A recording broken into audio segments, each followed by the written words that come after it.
أعوذ بالله من الشيطان الرجيم بسم الله الرحمن الرحيم رب اشرح لي صدري ويسر لي أمري واحلل عقدة من لساني يفقهوا قولي.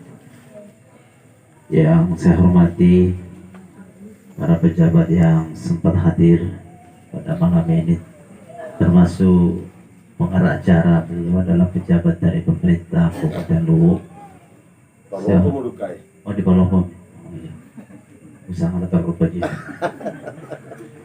Saya hormati pemerintah setempat, para RT, RW, termasuk tokoh-tokoh masyarakat, para alim, para ulama yang sempat hadir, serta sahibul hajat sekaligus akhlul bait almarhum Desinusi yang meninggalkan 10 hari yang lalu. Hari apa itu dia? berapa anaknya?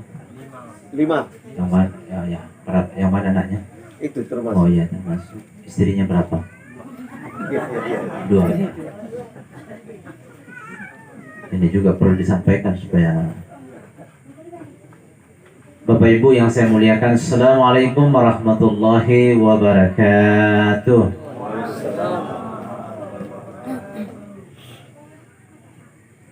Alhamdulillahilladzi khalaqas samawati wal ardh wa ikhtilafil laili wan nahar laayatin liulil albab. Asyhadu an la ilaha illallah wahdahu la syarika lah wa asyhadu anna sayyidina Muhammadan abduhu wa rasuluh khatamul anbiya'i wal mursalin. Allahumma shalli wa sallim wa barik ala sayyidina Muhammad wa ala alihi wa ashabihi wa man tabi'ahum bi ihsanin ila yaumil zihab. Amma ba'd. Qala Allah Ta'ala fi kitabihil karim, a'udzu billahi minasyaitonir rajim, bismillahirrahmanirrahim.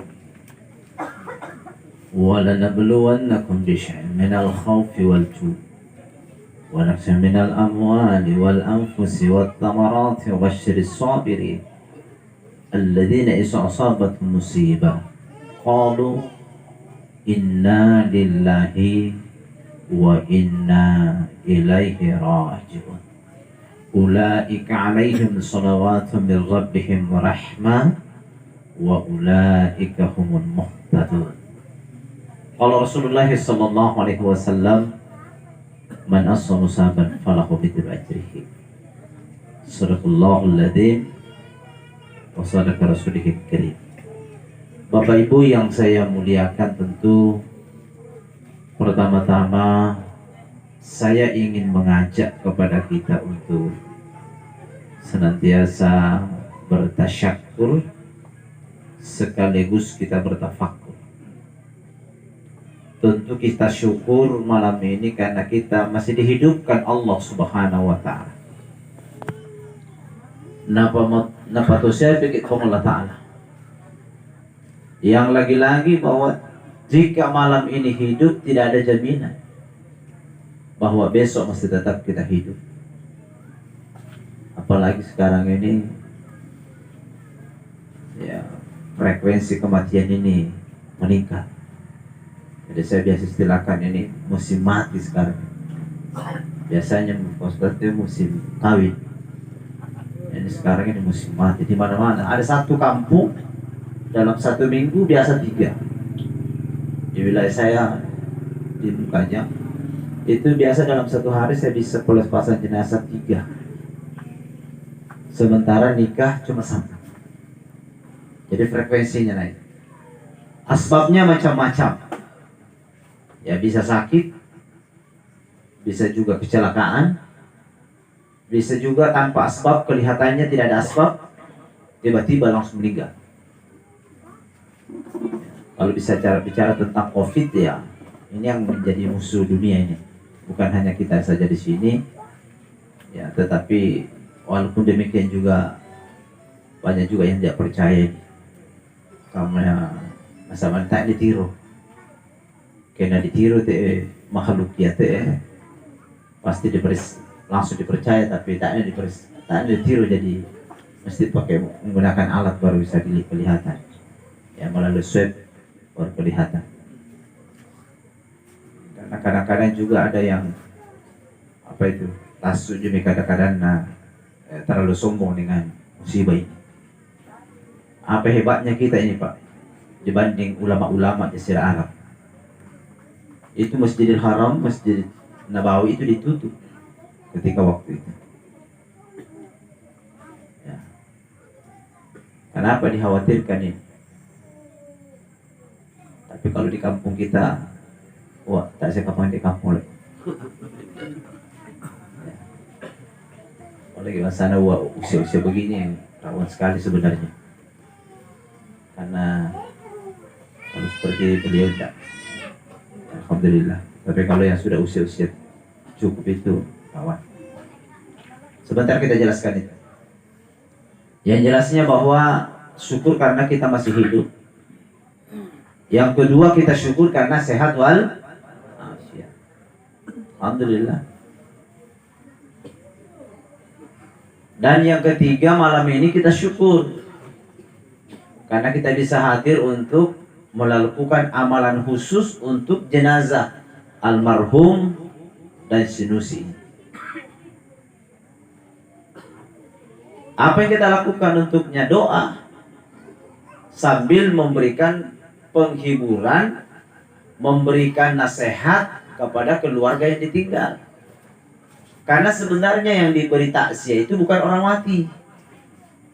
Saya ulang. Yang ditakziah itu bukan orang mati, tanda atau mati. Yang ditakziah adalah keluarganya yang ditinggalkan. Apa arti takziah? Takziah itu penghiburan. Kalau bahasa lainnya penghiburan itu pakario-rio. Maksudnya supaya keluarga yang ditinggal itu jangan larut dengan kematian. Karena orang-orang jahiliyah dulunya ketika ditimpa musibah sedih luar biasa. Sehingga dia hempas-hempaskan tubuhnya. Dia cakar-cakar wajahnya, dia sobek-sobek pakaiannya. Ya, biasa disebut dengan mimbatik di bahasa kampung. Putus asa karena keluarga yang ditinggalkan. Apalagi kalau suami meninggal. Ini tiap tampil di kata benena si anak-anak. Pada pokolopan ini di kata keluarga tinggalkan. Sepertinya kebiasaan-kebiasaan jahiliyah ini kadang-kadang juga ada di kampung-kampung. Ya, sebenarnya kalau ada yang meninggal tidak usah kita melakukan seperti ratapan tadi. Yang kita lakukan adalah doa untuknya. Ya, mudah-mudahan almarhum ini ya, mendapatkan kemuliaan doa dari anaknya, insyaallah. Ya, menitunya ada juga. Berapa menitunya? 4. Anaknya berapa tadi? Ya, berarti masih ada 1. Stop. Perempuan. Kenapa dia kesini nikah? Belum di umurnya. Belum ketemu jodohnya. Umurnya berapa? Oh, belum. 20. Karena undang-undang sekarang ini 19 baru bisa dicatat pernikahannya. Kalau masih di bawah dari 19 itu tidak bisa, tapi bisa melalui pengadilan. Ada namanya sidang dispensasi. Ya, ada namanya keringanan.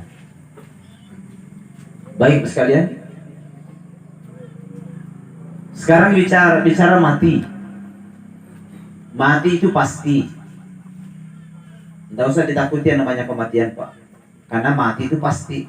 Kullu nafsin sa'iqatul maut. Tiap-tiap yang bernyawa pasti akan mati. Tidak ada yang lepas dari kita. Tapi siapa tahu di kampung merasa sugi, pasti ya tentu sugi mati. Ya, apalagi kita sugi.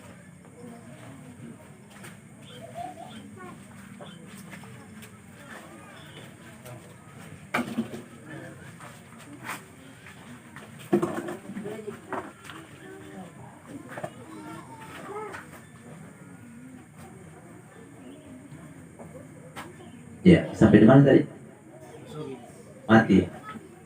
Jadi orang kaya mati. Yang tidak kaya mati. Yang sudah di luar tadi duduk ini mati, yang baru datang juga mati. Itu sudah pasti. Ya. Yang di sini mati, Pak Ustadz mati. Kita semua jangan terlalu hebat, merasa hebat di dalam kehidupan ini. Banyak orang merasa hebat di dunia sehingga dia lupakan Allah Subhanahu wa taala. Ya, bahasa lainnya banyak orang sombong berjalan di muka bumi ini. Sebenarnya tidak ada yang kita punya dalam hidup ini, Pak. Apa yang kita banggakan? Rumah yang ditinggalkan, susah. Sehebat apapun rumah kita, Pak, pasti kita tinggalkan. Berbagai perabot di dalamnya pasti ditinggalkan semua. Hanya menjadi kebanggaan dan kesombongan kita. Ya, syukur kalau dijadikan sebagai alat untuk dekat dengan Allah Subhanahu wa ta'ala. Kadang yang punya jabatan juga seperti itu, Pak. Ya, dia mau jabatan nama link kemolakul rapat tuh, Pak. Jangan. Ya, tidak ada jabatan yang kekal, Pak. Dan saya juga sering diundang di Polres Palopo. Ketika ada yang menikah, itu saya pasti hadir dalam sidang PP4R. Kita beri nasihat. Jangan pernah arogan dan jangan pernah sombong hanya karena pangkat. Karena nanti pasti pensiun. Kalau sudah pensiun, tidak ada lagi orang hebat, Pak. Tidak ada. Dan tidak ada pejabat yang akan menjadi pejabat terus, tidak ada. Anggota DPR tidak akan ada yang menjadi anggota DPR terus, tidak ada. Presiden malah tidak akan bisa jadi presiden terus. Tidak ada. Sehingga dalam kehidupan ini hakikatnya tidak ada yang kita punya. Cuma dititip semua oleh Allah. Darah yang mengalir dalam tubuh kita ini juga adalah bukan kita punya, itu milik Allah. Daging-daging yang ada dalam tubuh kita ini bukan juga kita punya. Tulangnya juga bukan kita punya. Otak dan kecerdasan dititipkan Allah bukan juga kita punya. Apalagi yang melekat dalam kehidupan ini. Dalam tubuh ini bukan kita punya. Jangankan itu, roh yang ada dalam tubuh kita ini juga bukan kita punya, Pak. Fisik bukan kita punya, roh bukan kita punya. Lalu pertanyaannya, apa kita punya? Hakikatnya dalam pandangan Allah tidak ada yang kita punya. Itulah sebabnya dalam surah Al-Imran ayat 26. Ini ayat selalu saya ungkap ini ayat. Allah Subhanahu wa ta'ala telah memberikan peringatan buat kita. Allah berfirman, Qulillahumma malikal mulk tu'til mulka man tasha' wa tansul mulka mimman tasha' wa tu'issu man tasha' wa tuzillu man tasha' biyadikal khair innaka ala kulli syai'in qadir. Kul, katakanlah, Allahumma malikal mulk, ya Allah, engkau yang memiliki kekuasaan itu. Engkau yang beri kerajaan kepada siapa yang engkau kehendaki, dan engkau yang cabut kerajaan itu dari siapa yang engkau kehendaki. Engkau yang muliakan siapa yang engkau kehendaki, pun juga ya Allah, engkau lah yang menghinakan siapa yang engkau kehendaki. Di tanganmu ya Allah segala kebajikan itu. Sesungguhnya engkau maha kuasa atas segala sesuatu. Ini ayat Allah yang sampaikan kepada kita agar supaya selalu dibaca dan pahami makna artinya, supaya kita tidak arogan dan tidak sombong dalam kehidupan. Kenapa? Semuanya adalah titipan dan amanah saja dari Allah Subhanahu wa ta'ala. Yang namanya jabatan kerajaan itu adalah Allah yang berikan, dan pasti Allah yang cabut. Dan tidak ada orang yang sombong dengan kerajaannya yang tidak akan dihancurkan dan dihinakan oleh Allah Subhanahu wa ta'ala. Coba kita lihat dengan Fir'aun. Bapak, Fir'aun hidup pada zaman Nabi Musa alaihissalam. Ini Fir'aun merasa hebat, sehingga dia katakan, ini tanganku bisa menghidupkan dan mematikan manusia. Artinya dengan kekuasaanku saya bisa menentukan apakah Anda masih bisa hidup atau tidak. Saya yang tahu, yang kekuasa. Ini hidup pada zaman Nabi Musa alaihissalam. Begitu bencinya kepada Nabi Musa, maka harus dibunuh Nabi Musa. Ketika dikejar sampai di tepian Laut Merah, tidak ada lagi tempat lari, tidak ada lagi tempat perlindungan kecuali perlindungan Allah. Maka diperintahkan Nabi Musa pukulkan tongkatmu di lautan itu. Lalu kemudian terbelah lautan itu, kemudian berubah menjadi jalan tol. Kalau kita sekarang ini jalan tol berubah, lewatlah Nabi Musa berserta dengan seluruh umatnya. Ternyata Fir'aun dari belakang mengejarnya. Dan setelah lewat Nabi Musa, diperintahkan lagi, pukulkan kembali tongkatnya. Lalu kemudian ditutup air itu, matilah Fir'aun beserta dengan seluruh bala tentaranya. Kenapa? Karena dia sombong di hadapan Allah Subhanahu wa ta'ala. Ada juga namanya Namrud. Biasa dengar ceritanya nih, Raja Namrud. Raja Namrud ini hidup pada zaman Nabi Ibrahim alaihissalam. Sama Fir'aun, merasa hebat. Tapi ternyata Namrud itu yang bunuh siapa? Bukan manusia yang bunuh dia. Bukan juga air. Bukan juga tanah longsor. Bukan. Yang bunuh itu cuma ada makhluk dikirim Allah yang namanya nyamuk. Apa ke bahasa Indonesia kampung nyamuk? Kasisi. Ya tuh kayak. Ternyata itu yang bunuh Namrud. Bagaimana caranya membunuh? Ada mengatakan masuk di telinganya, ada mengatakan masuk di hidungnya. Masuk, kemudian sayapnya jatuh. Dan itulah yang menjadi penyakit besar. Dan dia tidak pernah merasa nyenyak, ya, merasa tenang jika dia tidak ambil martil lalu pukul dan sampai mati. Itu yang dilakukan. Gara-gara apa tuh? Kasisi. Makanya jangan anggap enteng itu kasisi. Ada tanya saya, Pak Ustaz, nah tak guna-guna tuh kasisi nak ciptakan Allah Ta'ala. Kuku apa maksudnya tak guna-guna? Ya, termasuk membunuh Namrud. Apalagi ternyata ya kasisi, gara-gara kasisi nak ciptakan Allah Ta'ala. Berapa juta orang hidup gara-gara kasisi. Ya, gara-gara obat nyamuk. Ya, kira perusahaan obat nyamuk. Mulai Baygon, Pape, Hit, itu banyak. Sampai bahan dasar dari obat nyamuk itu ditanam oleh petani, serai. Maka kemudian mereka hidupi istri dan anaknya. Jadi menurut logika kita tidak ada guna-gunanya, tapi Allah dari rencana besar. Ya, termasuk itu. Ya, itu tadi.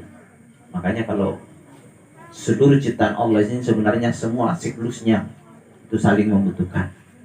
Nah, sehingga burung ababil saja itu disinyalir oleh Allah dalam Al-Quran ternyata bisa membunuh ya pasukan bergajah, ya, burung ababil.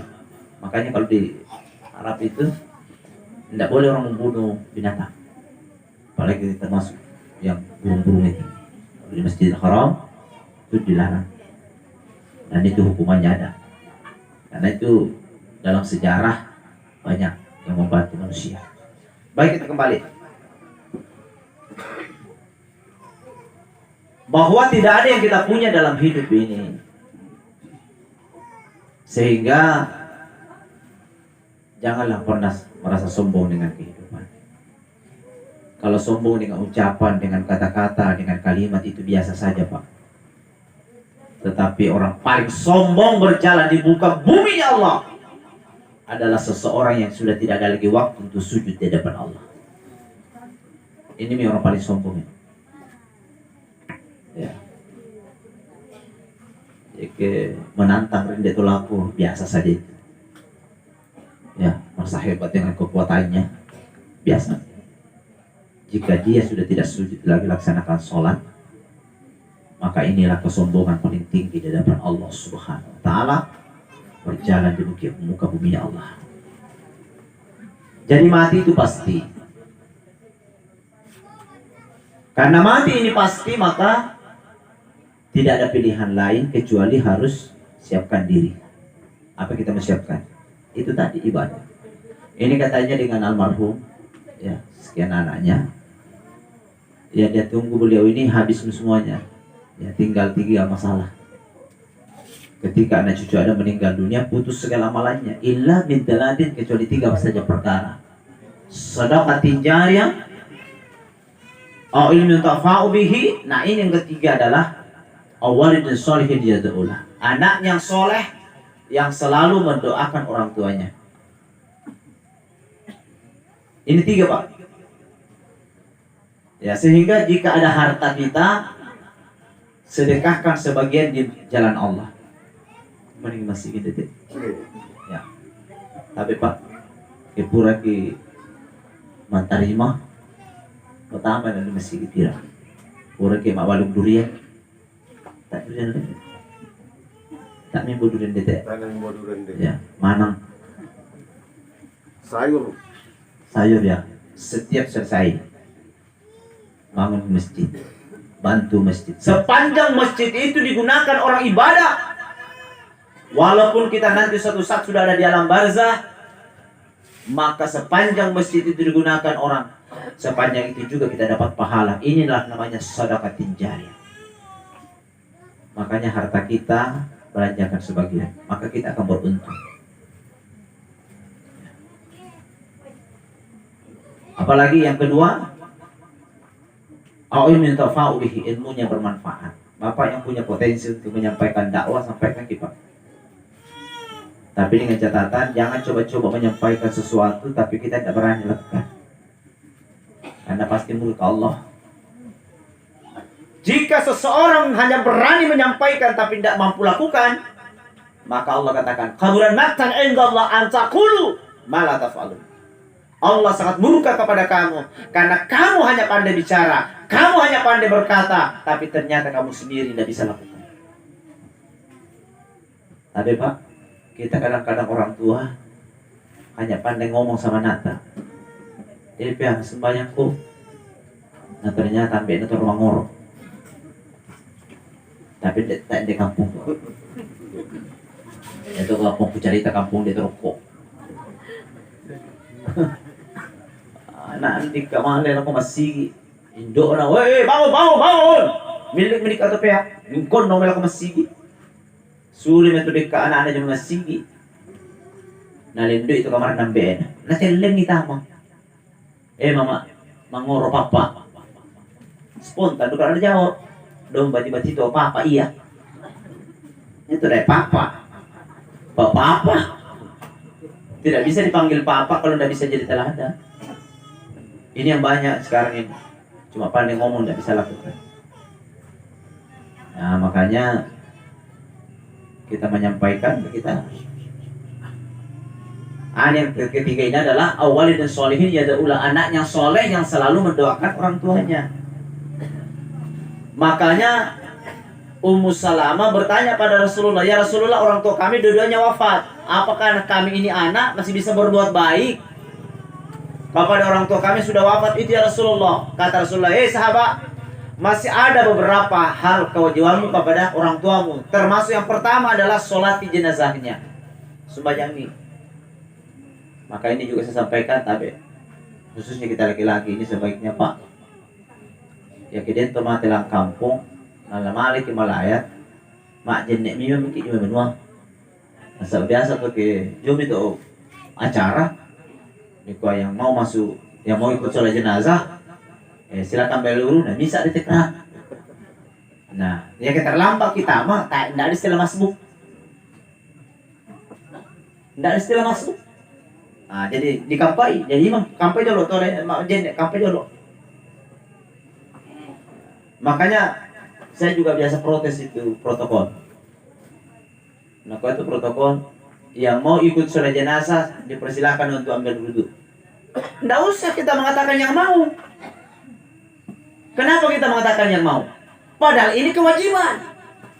Bukan persoalan mau, bukan persoalan cending-cending hati. Siapa yang punya kesempatan? Tidak. Ini fardu kifayah.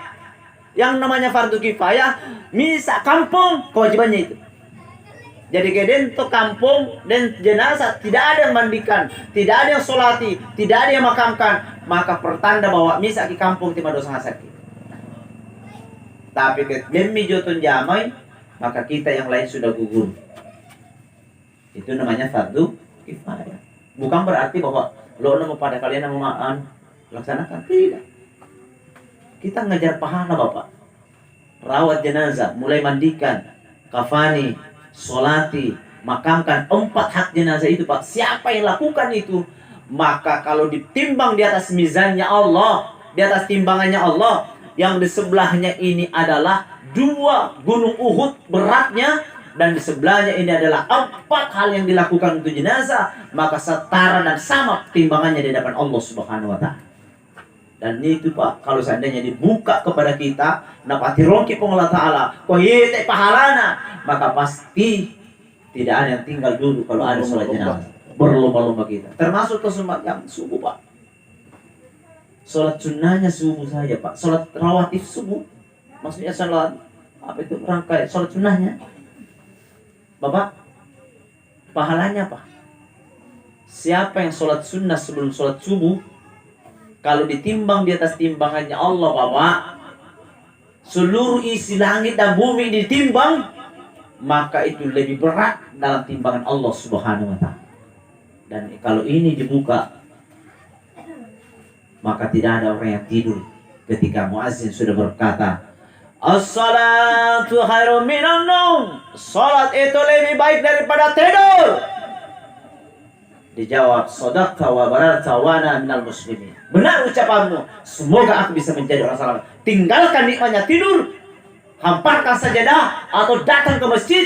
Untuk apa? Laksanakan sholat sunnah sebelum kita laksanakan sholat wajibnya.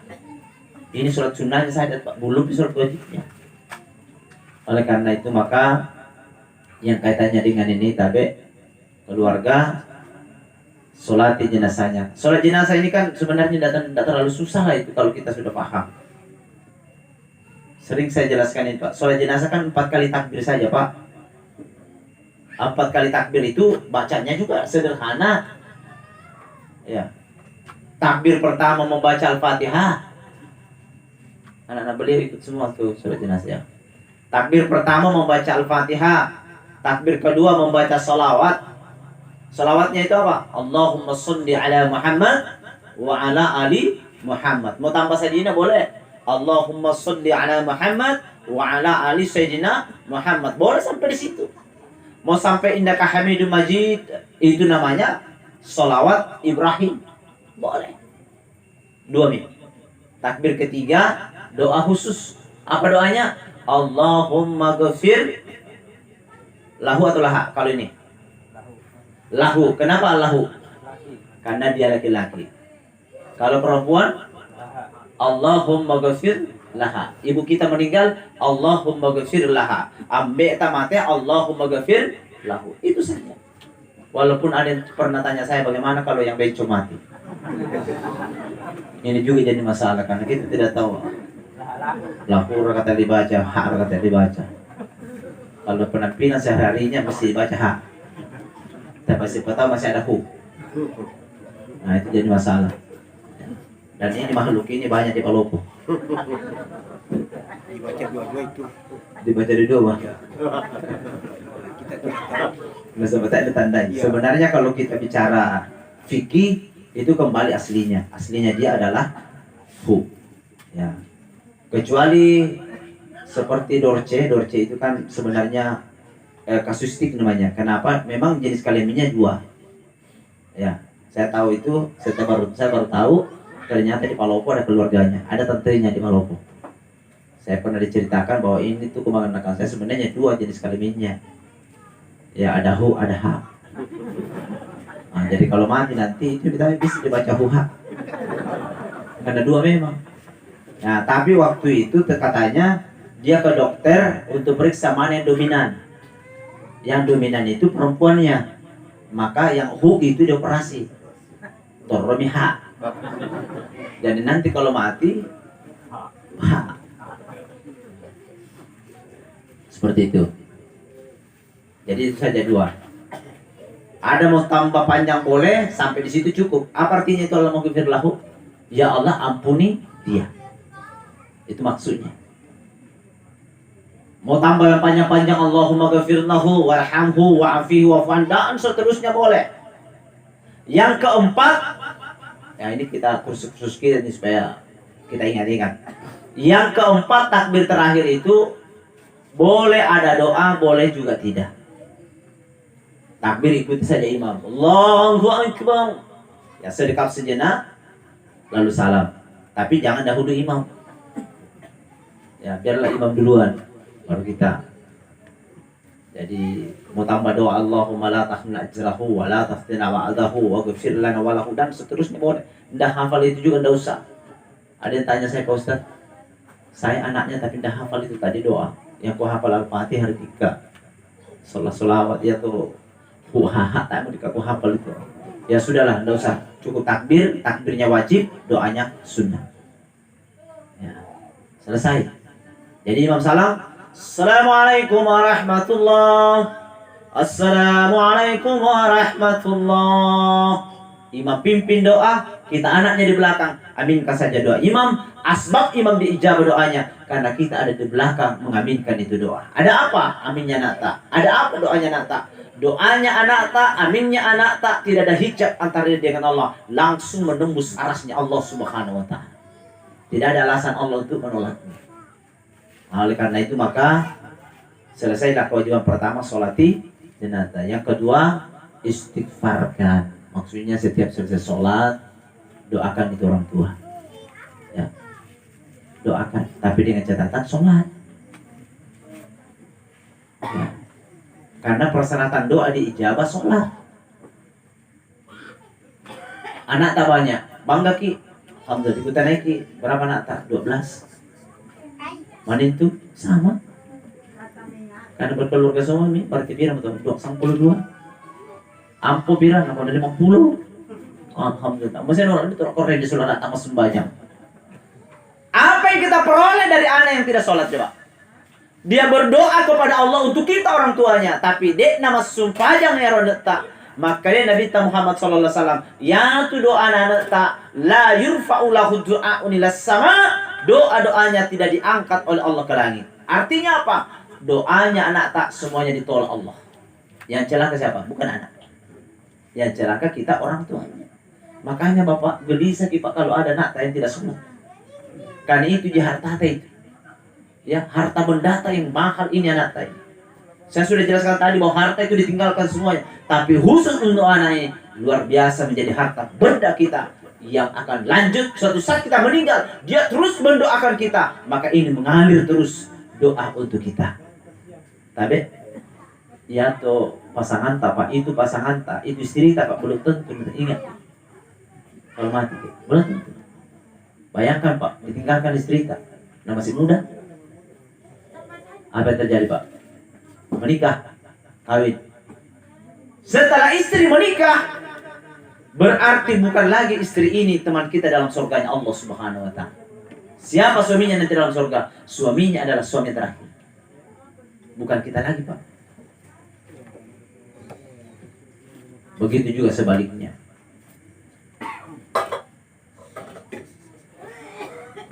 Istri meninggal, kita di belakang. Kira-kira Bapak ada jaminan mau tidak nikah gitu? Tidak ada jaminan. Tidak ada. Apalagi kita laki-laki nih Pak, tidak ada istilah masa kadaluarsa. Kalau seperti Pak Haji yang bilang tua miramong, tidak ada istilah tua ramong kalau laki-laki. Saya biasa istilah Pak. Ya tuh kita timo aneh. Kena kudikuah ya te bongi mantanang ki tua pangsiang. Itu filosofinya begitu. Beda kalau perempuan kasihan. Kalau perempuan kan ada masa kadaluarsa. Kalau kita tidak ada Pak, tidak ada. Istri meninggal, suami di belakang. Mungkin ibu, dia ingat kita 2 kali 1 tahun. Lebaran. Nasabah dia pasel. Malam itu masih aku. Nato itu kami liman nato pasel leta. Latu juga buru. Mak bicara Pak. Mak bicara tuh aku tuh mati. Mama ana. Hindi betul pasal deh mo. Kinalabang kito. Benita Pak. Najolok-jolok Pak. Ya. Baik, kembali. Jadi kewajiban sama orang tua doakan, tapi dengan catatan sholat. Nah, sekarang pertanyaannya, bagaimana kalau anak kita sholat lalu berdoa? Memang dijabah, diterima, tapi masalahnya kita orang tua. Ya kita itu matu tak masuk sembahyang, kita orang tuanya yang tidak sholat, lalu anak tak sholat berdoa, memang ada isyarat diterima doanya anak tak, tapi kita bermasalah. Apa masalah tak? Kita tidak sholat. Maka dia Nabi takut atau matu bangsana ye, laisa lahu haqqun fi du'a sholihin. Dia itu tidak mendapat bagian dari doa-doa orang soleh, termasuk dari doa anak tak yang soleh dan soleha, tidak berhak kita peroleh doa mereka. Jadi anak kita tidak sholat cilaki, anak sholat dan kita tidak sholat macilaka toki, apalagi tomato ada mas sumpajang, anak di mana mas sumpajang, ambe indo tang mas sumpajang, anak tangai mas sumpajang, manintu tang mas sumpajang, ampo tang mas sumpajang, yang menasangan di guru tate, ya tuh tomat cilaka, tuh cilakai. Tidak ada itu bapak, tidak ada celakanya paling di atas itu pak, tidak ada itu, ya. Kita menyumbang di masjid, tapi tidak sembahyang. Apa yang kita peroleh? Bangga kita kadang-kadang disebut nama mata, tapi tidak sembahyang Jumat. Biar hari Jumat tidak sembahyang. Jual itu teras nama kampak. Apa nak kampai? Seakan ditapuk. Dapat abang peti sanganku ditapuk ya. Sekali ini ditapuk sangan na. Sari mo tanganku to. Namita na juga masigi. Demo juga masigi sana to. Ya to mureh mo sambali. Wah, mau ditaruh masih ya, tapi sangan na. Oh, disangka apa? Kalau beramal soleh, menyumbang, tapi tak masuk sembahyang. Kullu amalin ya'maluhu la ya'juruhu Allah alaih. Seluruh amal solehnya tidak mendapat ganjaran pahala dari Allah. Pak, mencari nafkah ki, banting tulang ki, dapat rezeki bawa ke rumah, kata Nabi, ini adalah sedekah suami kepada istri dan anaknya. Kalau dia sedekah ibadah, kalau ibadah pahala surga dijanjikan Allah. Tapi kita masuk sembahyang malah manjaka. Kullu amalin ya'maluhu la ya'juruhu Allah. Seluruh amal solehnya tidak mendapat ganjaran pahala dari Allah. Banyak orang sekarang begitu pak. Ditiru dari penampilannya, pokoknya. Iya maunya. Sekali nanti waktu sembahyang tercadok. Apa yang mau banggakan? Siapa yang tidak sholat kata Nabi, jika dia tinggalkan rumahnya mencari rezekinya Allah, apa kata Nabi? Seluruh makhluk yang dilaluinya semuanya memberi laknat kepada dia sebelum dia kembali ke rumahnya. Yang mana dimaksud makhluk? Termasuk jengkalan-jengkalan tanah yang dipijak kakinya, maka tanah itu merasa menyesal di hadapan Allah karena dipijak kaki oleh seorang hamba yang tidak ibadah kepada Allah.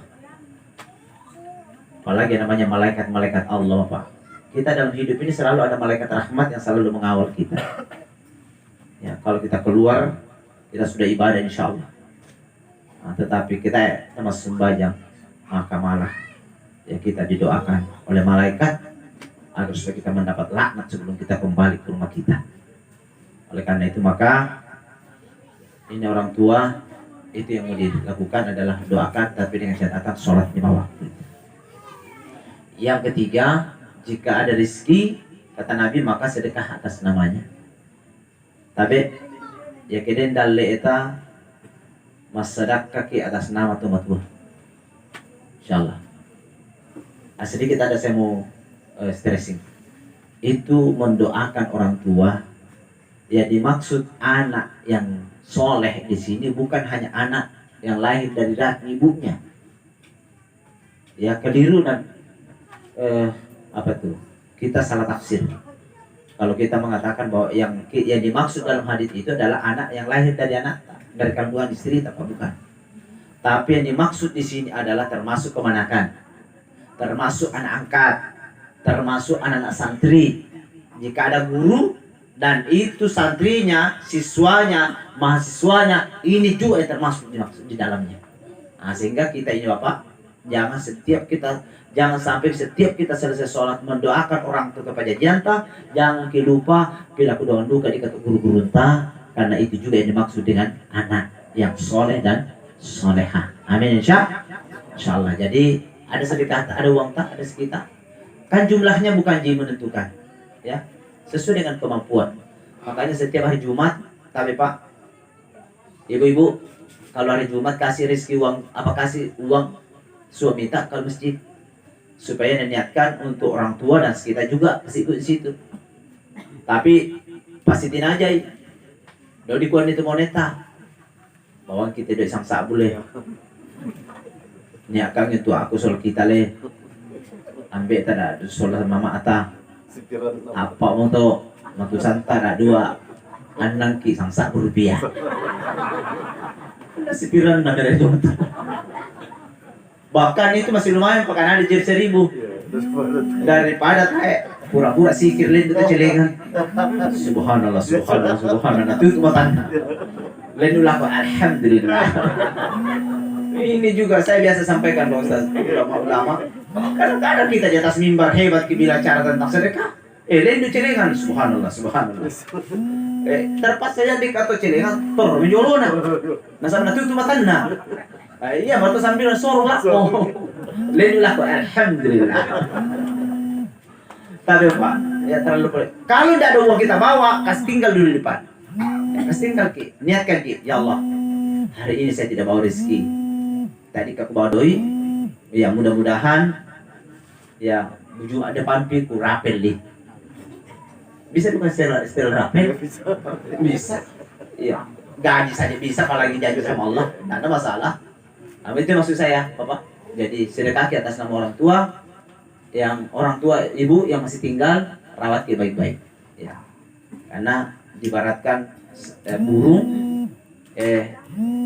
orang tua itu sayap sebelah kanannya sudah patah, tatap wajahnya, bayangkan orang tua kita ada di depan, lalu kemudian peluk dia, teteskan air mata sebagai tanda cinta kasih kita kepada orang tua yang sudah ada di alam barzah, maka bahagialah ya orang tua di alam barzah. Ya, insyaallah ya. Jadi bahkan kalau mau sedekah jangan dulu cari orang lain sedekah, cari uang, cari saudaranya.